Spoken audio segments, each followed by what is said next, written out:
ఆ రోజు గట్టిగా పోరాడాం. పోరాడిన వాళ్ళపైన కేసులు, పోరాడిన పార్టీల మీద, పార్టీ ఆఫీస్ పైన దాడి చేసి నిర్వీర్యం చేసే బాధ్యత ఈ రోజు నేను హామీ ఇస్తున్నా, మళ్ళీ చెప్తున్నా, ఎవరైనా డ్రగ్స్ అమ్మినా, గంజాయి అమ్మినా మీ తాట తీస్తాను కానీ మిమ్మల్ని వదిలిపెట్టనని చాలా స్పష్టంగా హెచ్చరిస్తున్నా. ఓసారి గంజాయి సేవించిన వాడు, డ్రగ్లు వాడే వ్యక్తికి భార్యకు పెళ్ళానికి, భార్యకు తల్లికి వ్యత్యాసం తెలియకుండా కడాను నేను చూస్తే బాధేస్తుంది. 3 సంవత్సరాల ఆడబిడ్డల చిన్న పిల్లలపైన అత్యాచారాలు చేస్తారు. 60-70 సంవత్సరాల వయసుండే వ్యక్తులు. వీళ్ళు మనుషులేనని అడుగుతున్నా. ఇలాంటి వాళ్ళపైన ఉపేక్షించే అవసరం ఉందా అని మిమ్మల్ని అడుగుతున్నా. అందుకే చెప్పా, మా ఆడబిడ్డ మీద చెయ్యి వేసావంటే అదే నీకు చివరి రోజు ఈ భూమి మీదని మరొక్కసారి హెచ్చరిస్తున్నా. పోలీస్ వ్యవస్థ కూడా నేను స్పష్టంగా చెప్తున్నా, తొందరలోనే మీరు చూస్తారు. ఎక్కడ చూసినా టెక్నాలజీతో సీసీటీవీ కెమెరాలు పెట్టి ఎవడైనా ఇలాంటి పని చేస్తే 2 నిమిషాల్లో వాడిని పట్టుకుని ఏం చేయాలనో చేసే బాధ్యత నాదని మరొక్కసారి మీ అందరికీ ఆమె ఇస్తున్న. ఎవరిని వదిలిపెట్టాను. రౌడీజాన్ని సహించను, ఎట్టి పరిస్థితుల్లో ఉపేక్షించాం. అందుకే ఆ విషయాలు కూడా ఇంకొక పక్క మీరు చూస్తే ఈరోజు నేను చేసే పనులన్నీ కూడా ఎప్పటికప్పుడు నిరంతరం కొనసాగాలి. సస్టైనబిలిటీ ఉండాలి. ఆడంబ సూరత్వం పనికిరాదు. చెప్పిన మాట నిలబెట్టుకోవడానికి ప్రయత్నం చేస్తా ఉంటే రాక్షసుల మారిగా ఈ పవిత్రమైన యజ్ఞాన్ని భగ్నం చేయాలని అన్ని విధాల ప్రయత్నం చేసే పరిస్థితికి వచ్చారు. ఈరోజు మన కేంద్రం సహకారం ఇచ్చింది. మొన్న ఎన్డీఏగా కలిసాం. 3 పార్టీలు కలిసిన తర్వాత ఢిల్లీలో కూడా మన పరపతి పెరిగింది. అమరావతికి డబ్బులు ఇచ్చారు.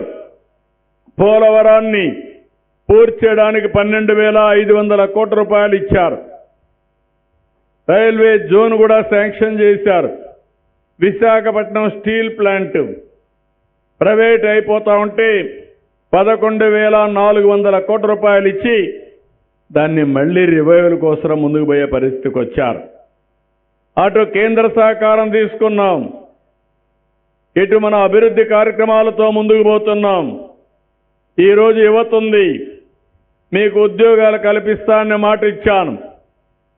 ఏ రాష్ట్రంలో జరగని విధంగా 1 సంవత్సరంలో 9,50,000 కోట్ల రూపాయల పెట్టుబడులు వచ్చి ఇవి పూర్తయితే 8,50,000 మందికి ఉద్యోగాలు ఇచ్చే బాధ్యత ఈ ప్రభుత్వాన్ని అని చెప్పి నేను మీకు తెలియజేస్తున్నా.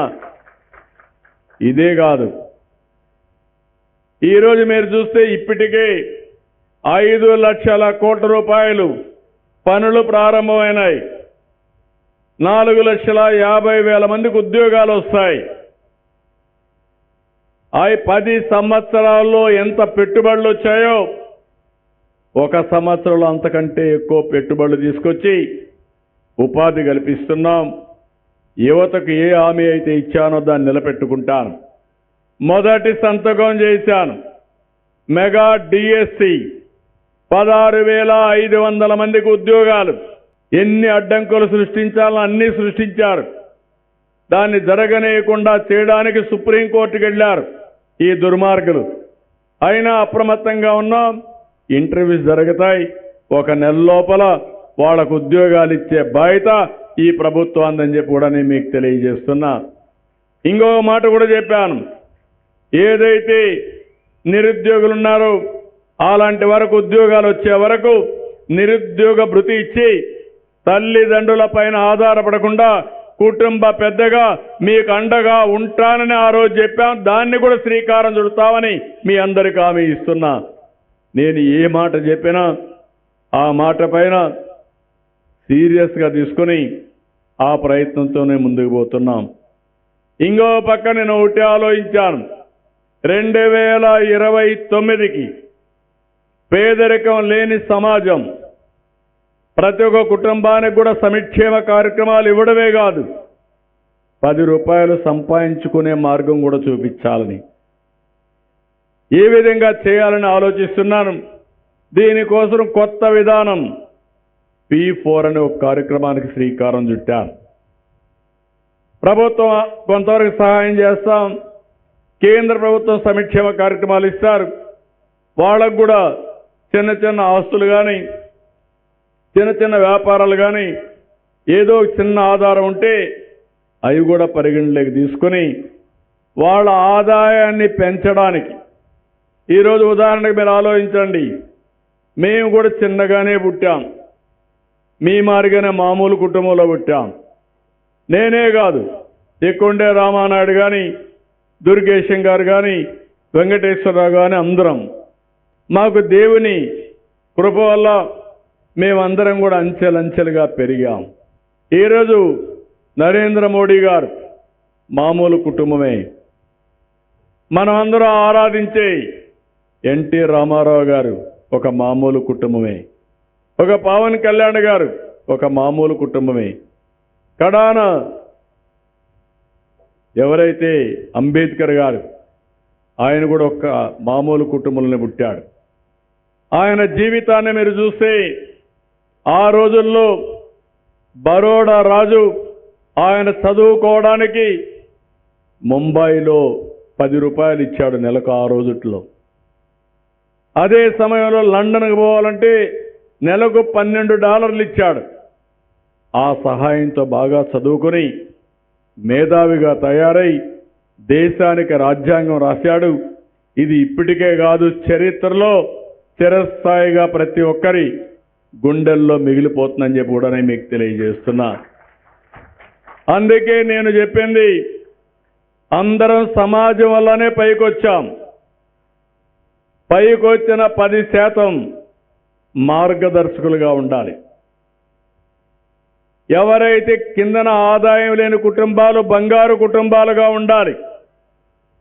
ఒక వ్యక్తి ఒక కుటుంబాన్ని కానీ మీకు శక్తి ఉంటే 5, 10 ఇంకా శక్తి ఉంటే మీ శక్తి మేరకు ఎన్ని కుటుంబాలు తీసుకోగలుగుతారో తీసుకుని మీరు వారి యొక్క అభివృద్ధి. నేను ఒకటే చెప్తున్నాను, అందరికీ తెలివితేటలున్నాయి, ఓసారి కొంతమందికి ఆ అవకాశం ఉండదు. ఈరోజు ఇక్కడ ఒక అమ్మాయి కూర్చుంది నా పక్కనే, డిగ్రీ చేసింది, కెమిస్ట్రీ చేసింది, ఆశయం ఒక పోలీస్ ఆఫీసర్ కావాలని, లేకపోతే డిఫెన్స్లో పనిచేయాలని. కానీ తల్లిని చూస్తే 3 ఆడబిడ్డలు, ఒక ఆడబిడ్డ అయితే దివ్యాంగురాలు, ఇల్లు కూడా లేకుండా అవస్థపడే పరిస్థితుంది. ఇలాంటప్పుడు మేము ఆ కుటుంబానికి సహాయం చేయగలుగుతాం. కానీ తెలివైన వాళ్ళు ఒక్కరుగా నుండి వాళ్లకు అప్పుడప్పుడు గైడెన్స్ ఇస్తే కొంత ఆర్థిక సహాయం కానీ కొంత వాళ్ళు ఏం చేయాలనో సమయస్ఫూర్తిగా ఆలోచనలు ఇవ్వగలిగితే ఆ అమ్మాయి నిలదొక్కుంటే ఆ కుటుంబం పైకి వచ్చే అవకాశం వస్తుంది. నేను అందుకనే దీనికి ఒక పెద్ద కార్యక్రమం తీసుకున్నాను. ఇప్పటికే 1 లక్ష బంగారు కుటుంబాలని అడాప్ట్ చేసుకున్నారు. దగ్గర ఒక 10,000 మంది మార్గదర్శులు వచ్చారు. ఈ రాష్ట్రంలో ఉండే ప్రతి ఒక్కరిని ఒకటే కోరుతున్నాం, ఇది మీ బాధ్యత. సమాజం మనకు గౌరవం ఇచ్చింది, అవకాశాన్ని ఇచ్చింది, తిరిగి సమాజానికి ఇవ్వవలసిన బాధ్యత మనకుంది. ఈరోజు మీరు చూస్తే బిల్ గేట్స్ ఉన్నాడు, కొన్ని వేల కోట్ల రూపాయలు ప్రపంచంలోనే కోటీశ్వరుడు, డబ్బులు సంపాదించాడు. సంపాదించిన డబ్బుల్ని 99% తిరిగి సమాజానికి ఇచ్చేస్తున్నాడు. మొన్నే వేదాంత ఒక పెద్ద కంపెనీ 75% తిరిగి సమాజానికి ఇచ్చేస్తున్నారు. ఇలాంటివన్నీ కూడా ఈరోజు మన ముందర కనపడుస్తున్నాయి. కడాన మిగిలేది మీరు సమాజానికి ఏం మంచి చేశారో అదే శాశ్వతంగా మిగులుతుందని చెప్పి కూడా నేను మీకు తెలియజేస్తున్నా.